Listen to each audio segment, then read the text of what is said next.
Friends இன்றைக்கி வந்து நம்ம வெஜிடபிள்ஸ் போட்டு உதிரி உதிரியாக வந்து பாஸ்மதி ரைஸில் வந்து ஃப்ரைட் ரைஸ் எப்படி பண்ணுறது வீட்டு முறைப்படி ஹோம்மேடு அவ்வளோ டேஸ்ட்டாக ஒருத்தவங்க கமெண்டில் கேட்டிருந்தாங்க. எங்களுக்கெல்லாம் ஃப்ரைட் ரைஸ் வந்து அந்த பாஸ்மதி ரைஸ் வந்து உடஞ்சிடுது, நீங்கள் எப்படி பண்ணுறீங்க, அது ஒரு பதிவு போடுங்கன்றாங்க.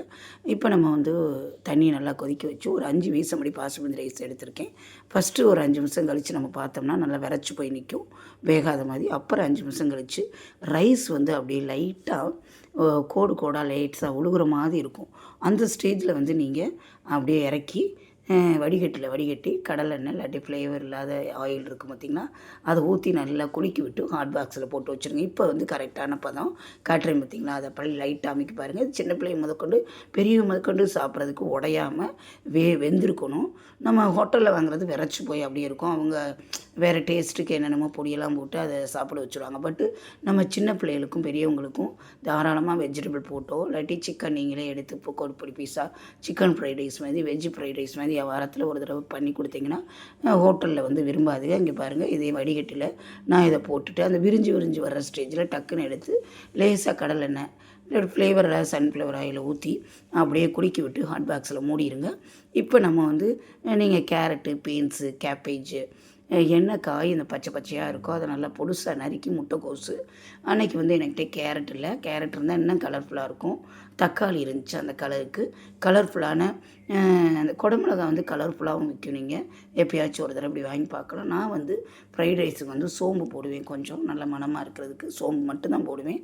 போட்டுட்டு எல்லா காயும் போட்டு நல்லா ஆஃப் ஸ்டேஜில் வதக்குற மாதிரி வதக்கிறணும். அப்போ தான் அந்த கலர்ஸ் வந்து கொஞ்சம் போகாது. லைட்டாக உப்புத்தூள் போட்டு விட்டு நல்லா வதக்கி விட்டுருங்க. இதுக்கு இடையில் வந்து ஒரு 2 முட்டை வந்து எடுத்து வச்சு நல்லா அடித்து ஃபீட் பண்ணிவிட்டு உப்பு மிளகுத்தூள் போட்டு நல்லா அடித்து வச்சுருங்க.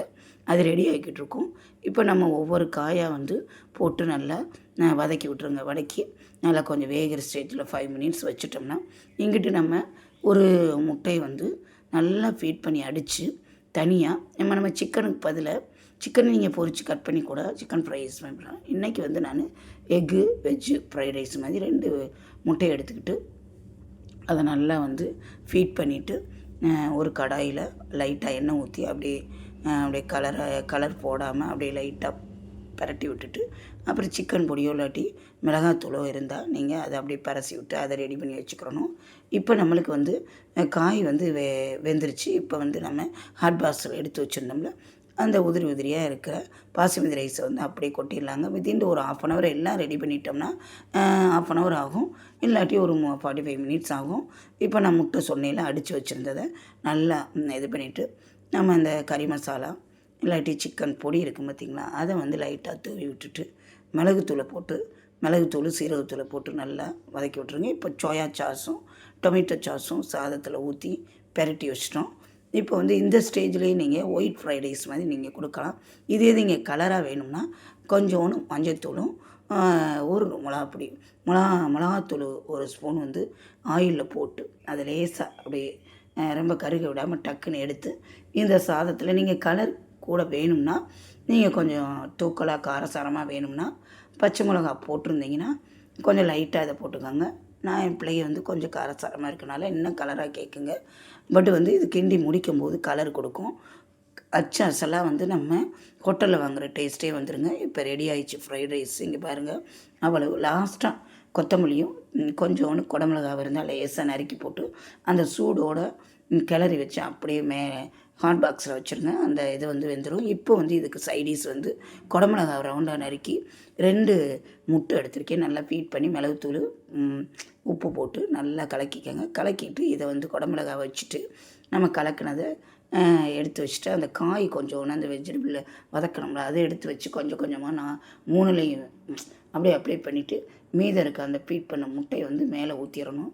கீழே அடியில் கொஞ்சம் அந்த உள்ளுக்குள்ளே ஊற்றிட்டு லேயரில் ஊற்றிட்டு அந்த காயை எடுத்து வச்சுட்டு மறுபடியும் கொஞ்சம் மேலே ஊற்றிட்டு அந்த எக்ஸ்ட்ரா பீஸ் வந்திருக்கீங்க பார்த்திங்களா, அதை ஃபுல்லாக லேசாக கட் பண்ணி இந்த ரவுண்டுக்கு மேலே வச்சு நல்லா வேகமனையுமே எடுத்து ரவுண்டுக்கு மேலே வச்சுட்டிங்கன்னா இப்படி ஒரு ரவுண்டான கேப்பேஜ், ஒரு கலர்ஃபுல்லான கேப்பேஜ் வச்சு ஒரு முட்டை ஆனியன் மாதிரி நம்ம ரெடி பண்ணிடலாம்.